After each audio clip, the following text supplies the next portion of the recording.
नमस्कार दोस्तों, मैं एस कुमार शास्त्री आज आपको बताऊंगा गुरु और राहु की युति। दोस्तों, यदि आपका कोई भी प्रश्न हो तो आप कमेंट्स करके उस प्रश्न के बारे में पूछ सकते हैं। जन्म कुंडली के किसी भी भाव में बृहस्पति और राहु की युति बन जाती है तो गुरु चांडाल योग का निर्माण होता है। इस योग को गुरु चांडाल योग इसलिए कहा जाता है क्योंकि बृहस्पति ग्रहों के गुरु हैं। आसान भाषा में कहें तो गुरु और राहु कुंडली के 12 भावों में किसी भी घर में ये साथ विराजमान हों तो गुरु चांडाल योग का निर्माण होता है। एक बात और बताते चलते हैं, जब बृहस्पति के ऊपर राहु की दृष्टि पड़ती है तो समस्या गुरु चांडाल योग जैसी ही बनती है। हालांकि दृष्टि से उतने बुरे फल जीवन में नहीं दिखते हैं जितने राहु और गुरु की युति से मिलते हैं, लेकिन अगर आपकी जन्म कुंडली में राहु की दृष्टि गुरु पर पड़ती है तो आपको इसकी शांति का उपाय अवश्य करना चाहिए। आइए अब जानते हैं गुरु चांडाल योग का सभी 12 भावों में प्रभाव। प्रथम भाव, अगर गुरु चांडाल योग जन्म कुंडली के प्रथम भाव यानी लग्न भाव में बनता हो तो ऐसा जातक जीवन में अस्थिर रहता है।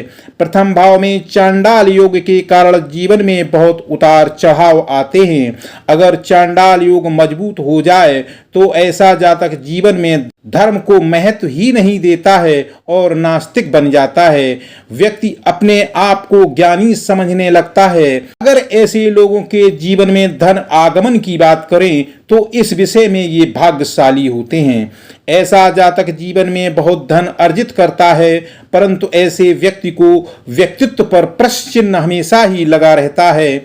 अगर गुरु चांडाल योग में गुरु की स्थिति अच्छी हो तो व्यक्ति जीवन में बहुत तरक्की करता है और ऐसे जातक काफी बुद्धिमान भी होते हैं।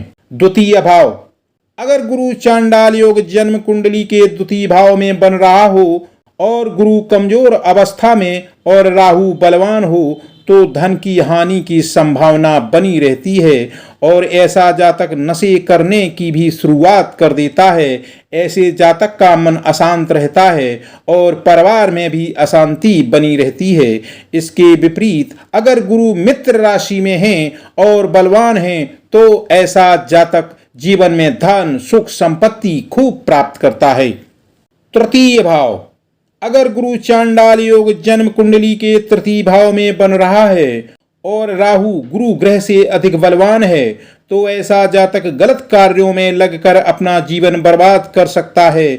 व्यक्ति कुछ स्वार्थी और लालची हो सकता है। अगर गुरु बलवान होता है तो ऐसा जातक बहुत पराक्रमी हो सकता है। गुरु के बलवान होने से जातक कला के क्षेत्र में अच्छा प्रदर्शन करता है और अच्छा लेखक भी बन सकता है। चतुर्थ भाव, अगर गुरु चांडाल योग जन्म कुंडली के चतुर्थ भाव में बन रहा है तो ऐसे जातक की माता को जीवन में काफी कष्ट भोगना पड़ता है। ऐसे व्यक्ति को उसके पूरे जीवन में अपने परिवार का पूर्ण साथ नहीं मिल पाता है। यहाँ गुरु और राहु की युति में अगर गुरु राहु से अधिक बलवान और मित्र राशि में हो तो ऐसे जातक की बुद्धि बहुत तेज होती है और ऐसा जातक जीवन सुखी व्यतीत करता है। पंचम भाव, अगर गुरु चांडाल योग जन्म कुंडली के पंचम भाव में बन रहा है तो आपकी शिक्षा में रुकावट आ सकती है और आपकी संतान किसी गलत कार्यों में जीवन बर्बाद कर सकती है। आपकी संतान को किसी वजह से कष्ट भी हो सकता है। आपका मन अशांत रहेगा और कई समस्याएं आएंगी। गुरु के बलवान होने से समस्याएं थोड़ी कम हो सकती हैं। षष्ठम भाव, अगर गुरु चांडाल योग जन्म कुंडली के षष्ठम भाव में बन रहा है तो आपके बहुत सारे शत्रु बन जाएंगे जो आपको नुकसान पहुंचाने की कोशिश करेंगे और आपका स्वास्थ्य थोड़ा खराब रहना शुरू हो जाएगा। कमर दर्द से संबंधित समस्या आपको आनी शुरू हो जाएगी। इसके विपरीत अगर गुरु राहु से बलवान हो तो ऐसा जातक का स्वास्थ्य ठीक रहेगा, लेकिन कुछ समस्याएं फिर भी आपको परेशानी में डालती रहेंगी। सप्तम भाव, अगर गुरु चांडाल योग कुंडली के सप्तम भाव में बन रहा है तो आपके गुस्से के कारण आपके शादीशुदा जीवन में भी समस्याएं आएंगी। अगर आप एक व्यापारी हैं और साझेदारी में व्यापार कर रहे हैं तो आपको साझेदारी में भी समस्या आएगी। आपका जीवन साथी भी आपका साथ नहीं देगा और उसका स्वभाव बर्ताव भी आपके साथ ठीक नहीं होगा। अगर गुरु राहु से थोड़ा कमजोर है तो समस्याएं और अधिक बढ़ जाएंगी। अष्टम भाव, अगर गुरु चांडाल योग जन्म कुंडली के अष्टम भाव में बन रहा है तो आपको जीवन में अचानक दुर्घटना का भी सामना करना पड़ सकता है। चोट लगने का भी भय बना रहता है। अगर जन्म कुंडली में राहु और गुरु की युति है तो आपको हमेशा वाहन धीरे चलाना चाहिए। अष्टम में गुरु चांडाल होने की वजह से अचानक समस्याएं आती हैं और ससुराल पक्ष के साथ भी संबंध थोड़े ठीक नहीं रहते हैं। नवम भाव, अगर गुरु चांडाल योग जन्म कुंडली के नवम भाव में बन रहा है तो आपको बहुत समस्याओं का सामना करना पड़ सकता है, क्योंकि नवम भाव में राहु और गुरु की युति से पितृदोष का भी निर्माण होता है। जिस भी व्यक्ति की जन्म कुंडली में यह युति नवम भाव में होती है उसके संबंध पिता और पुत्र के साथ हमेशा खराब रहते हैं। ऐसे जातक के पिता को भी कष्ट होता है। नवम भाव में गुरु चांडाल होने से व्यक्ति धर्म में भी कम रुचि रखता है। दसम भाव, अगर गुरु चांडाल योग जन्म कुंडली के दसम भाव में बन रहा है तो आपको अपने व्यवसाय के चुनाव में दिक्कत आएगी और साथ ही कार्य क्षेत्र में अच्छा प्रदर्शन नहीं कर पाएंगे। जीवन में कोई मुकाम हासिल करने में भी रुकावट आती रहेगी।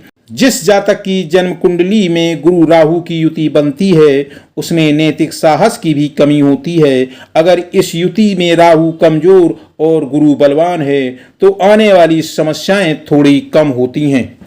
एकादश भाव, अगर गुरु चांडाल योग जन्म कुंडली के एकादश भाव में बन रहा है तो जातक जीवन में धन तो अर्जित करता है लेकिन गलत तरीके से। ऐसे जातक को सिर्फ धन से मतलब होता है, चाहे राह सही हो या बुरी, इससे उसको कोई फर्क नहीं पड़ता।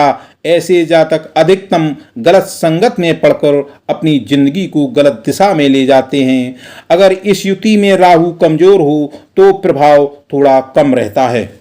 द्वादश भाव, अगर गुरु चांडाल योग जन्म कुंडली के द्वादश भाव में बन रहा है तो ऐसा जातक अपनी कमाई से बढ़कर खर्च करता है और ऐसे जातक को जीवन शयन सुख की भी प्राप्ति नहीं होती है। पैसों का अधिक खर्च होने के कारण जीवन में पैसों की कमी भी बनी रहती है।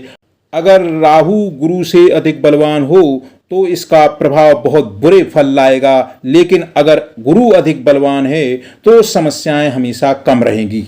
गुरु चांडाल योग के कुछ उपाय। अपने माता पिता और गुरुओं का सम्मान करें।